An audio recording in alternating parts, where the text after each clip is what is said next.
quiero comentar 2 o 3 cosas y después estoy disponible para las preguntas que quieran hacerme. Suelo visitar todas las zonales, ya hemos visitado mucho más de la mitad,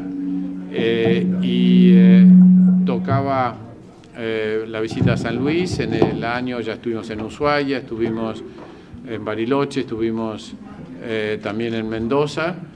Está dentro del plan anual de visitas y para mí ha sido un placer juntarme a la mañana temprano con gerentes y representantes de microcréditos de las 13 sucursales que hemos convocado. Después nos hemos reunido con las fuerzas vivas, cámaras de comercio, de la construcción, agropecuaria, sociedad rural, universidad, representantes de municipios y hemos tenido un intercambio muy valioso.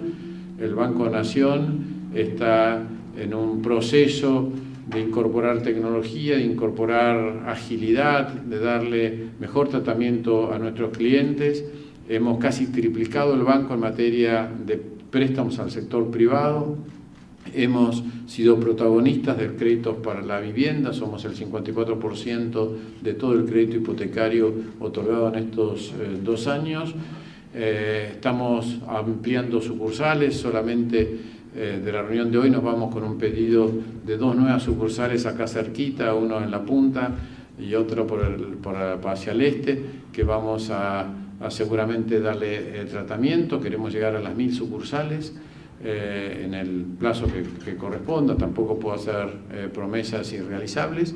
Y estamos convencidos que el Banco Nación está para ayudar a la actividad productiva, incluyendo los microcréditos, que es la niña mimada de este último año. Dimos más de 40.000 créditos, que en promedio son de 250.000 pesos, para gente que empieza, que no está formalizada, que no tiene inscripción en la FIP, pero que quieren ampliar un horno para hacer empanadas o habilitar un cuarto para hacer un Airbnb, como lo llaman ahora, ofrecérselo a los turistas ocasionales, ampliar negocios gastronómicos, ampliar empresas agropecuarias o de servicios.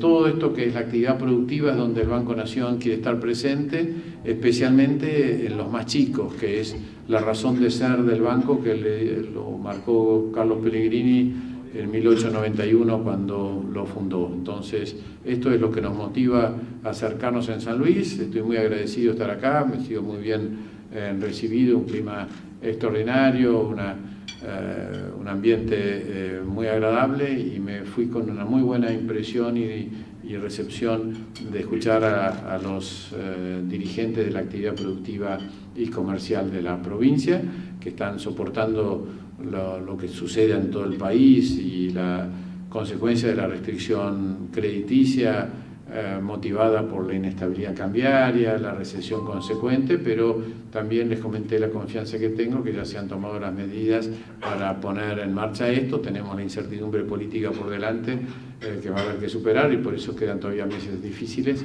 pero estamos seguros que estamos haciendo las cosas bien. Esto es la presentación que quería hacerles y estoy disponible para contestar las preguntas que quieran hacerme. Quería consultarle sobre si está al tanto de la situación que tienen las cuentas del Partido Justicialista San Luis con el tema judicial y toda la crítica que ha recibido de la entidad.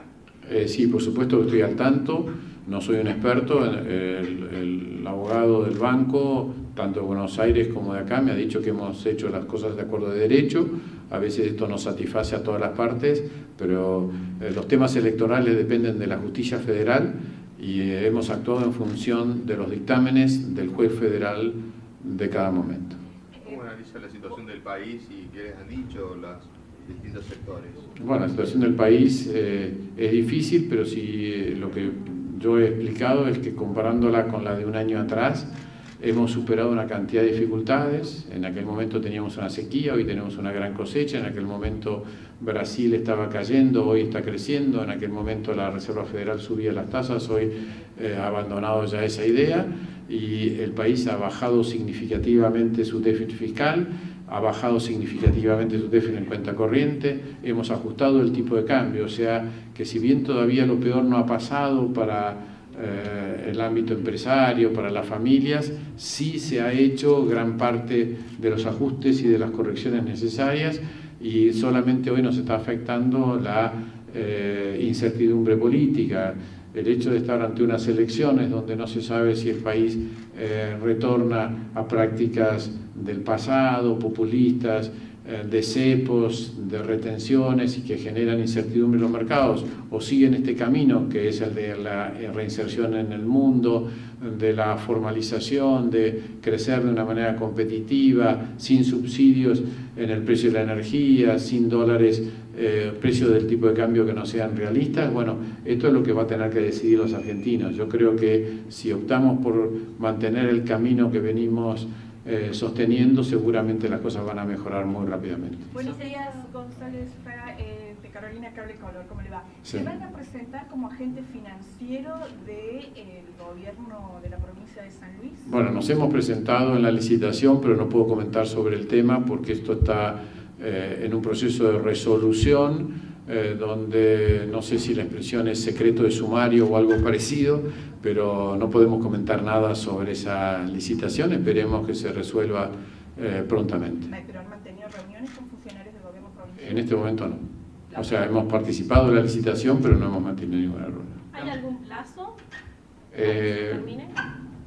Entiendo que hay algún plazo, pero desconozco la letra fina legal y si este plazo es prorrogable, pero insisto, no puedo hacer comentarios sobre esa licitación, no quiero que impugnen al Banco Nación por algún comentario que yo pueda hacer, así que prefiero no comentar sobre el tema, pero sí es cierto, en términos generales lo voy a contestar, el Banco Nación tiene una vocación de volver a ser presente en todas las provincias.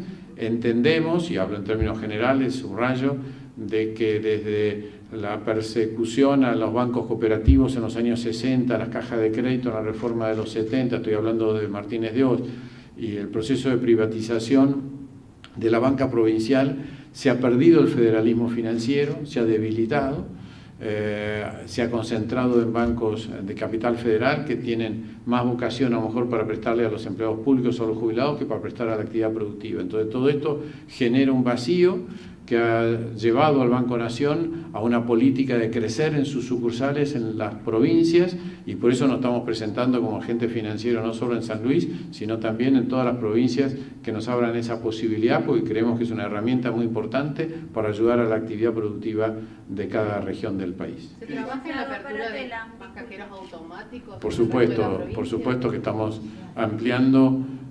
Las cifras las tiene el gerente general acá presente, pero tenemos cientos de cajeros automáticos para instalar y cientos de sucursales para abrir. Queremos llegar a las 1000 sucursales, querríamos llegar a miles de corresponsalías. Ustedes saben que el Banco Central ha abierto la posibilidad de la corresponsalía bancaria. Esto no significa una sucursal, significa una persona que representa al banco en otro espacio empresario, por ejemplo YPF, por ejemplo el Correo Argentino, por ejemplo las oficinas del ANSES. Nosotros estamos pensando en tener corresponsalías del Banco Nación para atender los problemas de localidades donde a lo mejor no se justifica poner una sucursal plena por toda la complejidad de instalar un tesoro, abastecerlos, blindados y todo ese tipo de cosas, que a veces hay localidades que no se justifica. Queremos además usar la tecnología. Hoy ya no hace falta tanto uso de efectivo, no hace falta tener las sucursales como eran las de antaño. Entonces, a lo mejor alcanza con una sala donde haya 3 cajeros automáticos, 2 terminales de autoservicio y una persona para ayudar a los clientes a usarlo, pero no más que eso. Y esto es lo que estamos abriendo. Inclusive hemos abierto ya cerca de Plaza Serrano, en Palermo, en Buenos Aires, un café banco, o sea, siguiendo la línea más moderna, donde uno entra y le sorprende porque se parece más a un café, que por supuesto también funciona como un café, pero también es un banco donde te atienden los funcionarios y donde sobre todo está pensado para la juventud más avanzada tecnológicamente y donde lo que van es requerimientos más puntuales que no necesitan de las aperturas tradicionales de sucursal. Licenciado Paratela, se dieron a conocer números del INDEX en el día de ayer que hablan de una brecha enorme entre los ricos y pobres del país. Esto echa por tierra la expectativa de recuperación económica que usted había anunciado para el segundo trimestre de 2019? No, esa realidad es una realidad estructural de la Argentina, donde si bien damos muchísima prensa si pasa de 30 a 32 o este tipo de cosas, en realidad son movimientos en el límite. La Argentina es un país que hace 70 años que está, permítanme esta expresión media contradictoria, construyendo esta pobreza. Desde que la Argentina decidió ser un país aislado del mundo, lleno de populismo, lleno de subsidios, hemos alejado la inversión productiva y no hay una inversión realmente competitiva que nos instale en el mundo. Nos hemos ido aislando, hemos ido el camino distinto de países de la región y por lo tanto la Argentina ha perdido terreno en estas últimas décadas en el espacio internacional, y esto se ha reflejado no solo en un crecimiento de la pobreza, sino también en un crecimiento de la inequidad social. Esto es un problema estructural de la Argentina que va a llevar muchos años en resolverlo y tiene que empezar por un combate a la inflación. Ahora, déjenme recordarles que los países que han combatido la inflación desde niveles como los que estamos teniendo nosotros, les ha llevado no menos de 8 años, que es el caso de Brasil, es el más exitoso, que tardó 8 años de pasar de una inflación de 1000 a una del 5%. Pero hay países como Chile, como Israel, como Colombia y como Perú, que le llevaron más de 12, 13 y 19 años pasar de inflaciones del 50% a inflaciones del 5%. Entonces, no podemos subestimar la dificultad de este proceso. Es un proceso difícil, que tenemos que tener mucha convicción los argentinos y mucha decisión, y va más allá de un periodo de gobierno. Tiene que ser un proceso de varios periodos de gobierno, como demuestra la experiencia internacional. Este es el paso primero para combatir la pobreza y la desigualdad social, por una razón muy simple. Los ricos saben defenderse de la inflación y de las devaluaciones muchísimo mejor que los pobres. Tienen mucho más elementos de cómo comprar dólares, cómo tener inmuebles que protegen su valor. Los pobres están expuestos a un salario que no se ajusta y por lo tanto caen inmediatamente en la informalidad y en la pobreza. Entonces, esto es una realidad que tenemos que combatir. Debería ser una prioridad de todos los argentinos echar las bases de una política antiinflacionaria que nos haga permitir dentro de algunos años, no se hace enseguida, como dije, tener niveles del 5% o menos de inflación. Esto exige medidas fiscales, esto exige apertura económica, exige inversiones productivas, exige eliminar creencias como que la energía es casi gratis, como tuvimos durante 12 años y al final nos quedamos sin energía, de que se puede controlar los precios de los alimentos y nos quedamos sin vacas y por lo tanto subió muchísimo el precio de la carne en algún momento, inclusive subió el precio del pan porque habíamos castigado la producción de trigo. Entonces tenemos que abandonar esas soluciones fáciles. Yo escribí hace 15 años un libro que titulamos Sin atajos, justamente es una recopilación de los atajos que intentó el país, en la convicción que como éramos un país rico no teníamos por qué hacer el trabajo doloroso de otros países que no son considerados ricos, y lo que estamos es ante una frustración y un fracaso muy grande de todas esas políticas. Tenemos que hacer las cosas que hay que hacer y poner la verdad sobre la mesa, como le gusta decir al presidente Macri, y hacer lo que tenemos que hacer para recuperar los niveles de pobreza, o sea, de ausencia de pobreza y de igualdad de ingresos que un país como la Argentina merecería tener. González Fraga, ¿hay recuperación para el segundo trimestre? Yo pronósticos no soy el encargado de hacerlos. Yo creo que están dadas las condiciones para que, superadas las incertidumbres políticas, el país empiece un camino sostenido de progreso, de crecimiento, con reducción de la inflación. Lo molesto de este lado, gracias. Usted tiene una experiencia vasta en lo que es banco. Fue presidente del Banco Central de la República Argentina, estuvo acompañando al presidente Menem en su momento. Ha criticado no hace demasiado tiempo, cuando Sturzenegger estaba a cargo del Banco Central, el tema de las tasas altas. Las tasas altas, de alguna manera, atacan a la posibilidad de inversiones, de producción. Explíqueme cómo desde No recuerdo haber criticado a Sturzenegger por las tasas altas. Quizás haya criticado las LEVAX. Podemos buscar el artículo después, no hay ningún problema. Pero la pregunta es, hoy por hoy, el Banco Nación, días pasados, fue tal vez el que hizo punta con una tasa a plazo fijo del 48%. Sí. La banca privada, obviamente, lo ha seguido. ¿Cómo podemos, en consecuencia, o cómo desde el Banco Nación, se puede contrarrestar una política de tasas muy altas para que al mismo tiempo pueda haber una recuperación de la actividad económica en nuestro país? Bueno, es la coyuntura. Cuando uno habla de 48% tiene que agregar que es una tasa de 30 días. Si es una tasa de 30 días, es una tasa... Sí, 48 anual. Exacto. Es una tasa que es menor que la tasa de inflación, porque cuando uno toma una tasa de inflación del 4%, anualizada es una tasa del 60%. Anualizada, o sea, no por 12, sino claro, elevada. Exactamente. Entonces, lo que es muy importante en este contexto es retribuir el ahorro de los argentinos en pesos. Si nosotros generamos las condiciones para una nueva huida de capitales, lo que vamos a encontrar es que la gente, los ahorristas, huyen al dólar como moneda de reserva, y eso no es bueno ni para la actividad productiva ni para el combate a la pobreza, porque lamentablemente si el dólar sube, también sube el precio del pan, sube el precio de la carne, son todos bienes exportables.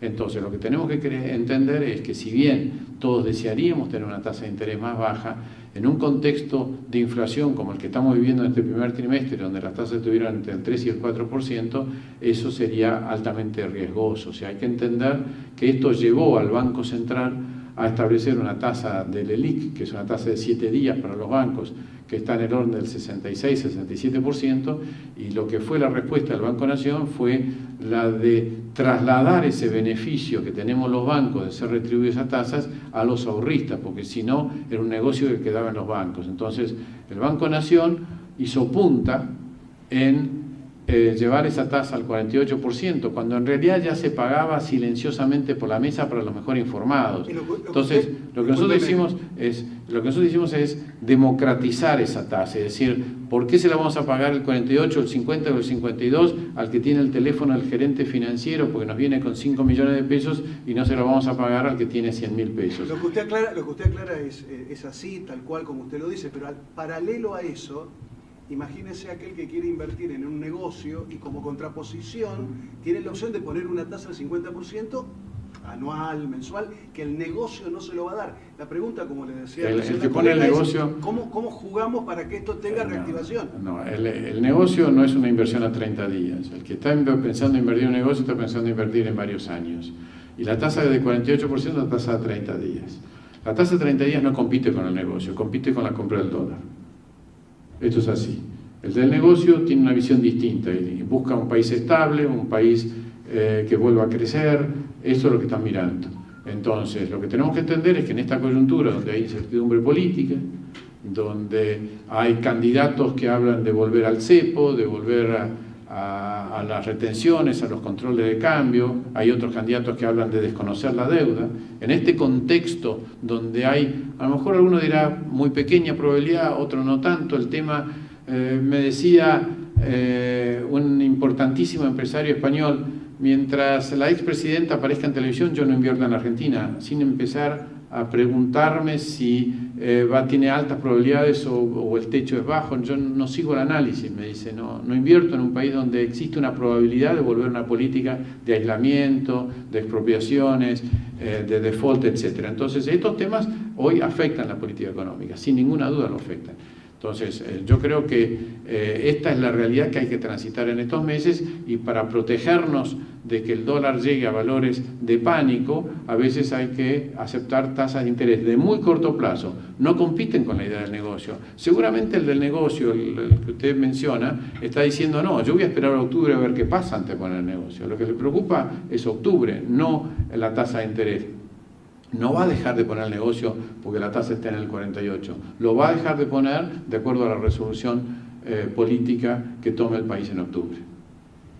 Licenciado, la última. ¿Cuál Sí. es su mirada sobre la propuesta de reforma de la Carta Orgánica del Banco Central de la República Argentina? Tiene estado legislativo hace 7 días, por eso la pregunta. Sí, es una carta orgánica que apunta a una mayor independencia. Cuando hablábamos de Chile, de Perú, de Colombia, de Brasil, de Uruguay y de Israel, agregaría Nueva Zelanda, todos países que tuvieron más de 20% de tasa de inflación y la bajaron a menos del 5%, todos tienen 4 cosas en común que han hecho.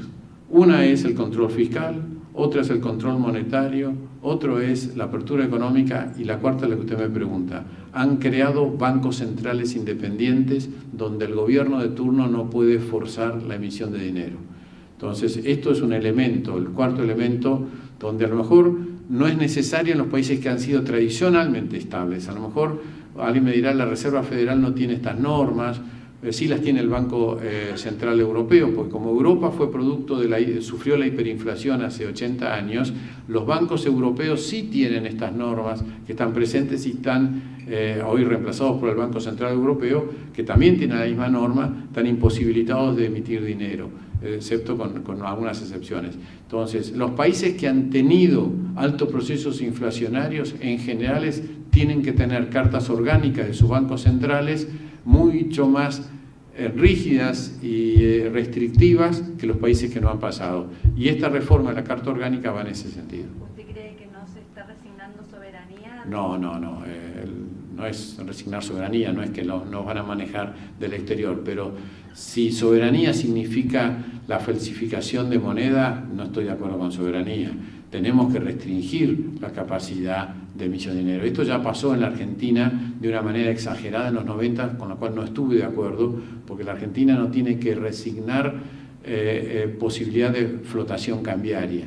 El error de los 50 es que buscando la limitación de la emisión monetaria se decidió adoptar la moneda de otro país. Eso fue un claro error que me llevó a mí a dejar el gobierno. Si usted revisa el archivo, yo dejé el gobierno en enero del 91 en desacuerdo con el proyecto de convertibilidad, porque no estaba de acuerdo. Pero sí estoy de acuerdo con que haya limitaciones y fui promotor en aquel momento de un Banco Central Independiente. El Banco Central Independiente está justamente apuntando a que no sea el gobierno de turno el que le obligue a emitir dinero, porque esto le da confianza a la gente y si no recuperamos la confianza en el peso, los ahorros se van al exterior. La Argentina padece tener 4 años de ahorro en el exterior. Esto es una de las causas de nuestro estancamiento y de nuestra pobreza. La gente ahorra en el exterior. Esto es una realidad, no nos gusta. Entonces, ¿cómo se reconstruye? Bueno, los ejemplos de los países que han salido de esto, los que les he mencionado, lo han hecho también haciendo un banco central independiente para que la gente tenga confianza en la moneda y esto no tiene nada que ver con la soberanía.